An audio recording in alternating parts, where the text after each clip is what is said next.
എന്നെ വേണ്ടാന്ന് മുഖത്ത് നോക്കി പറഞ്ഞൊരാളിൽ നിന്നും ഞാൻ എന്ത് അവകാശം പിടിച്ചു വാങ്ങാനാ?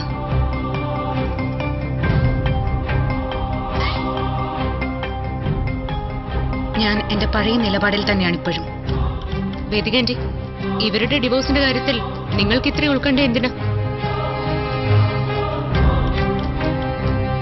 നിങ്ങളുടെ ഭർത്താവിൽ നിന്ന് ഡിവോഴ്സ് ആവുന്ന കാര്യത്തിൽ ഇത്രയും വെപ്രാളൊന്നും ഇല്ലല്ലോ.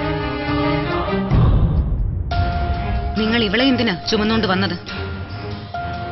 ഞാനും നിങ്ങളും തമ്മിലുള്ള കേസിൽ ഒരു കക്ഷിയല്ലാത്ത ഇവളെന്തിനാ അഭിപ്രായം പറയുന്നത്?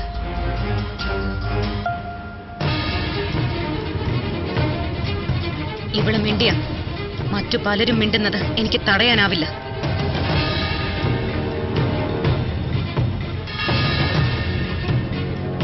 ഇന്ന് രാത്രി 8 മണിക്ക് കുടുംബവിളക്ക്.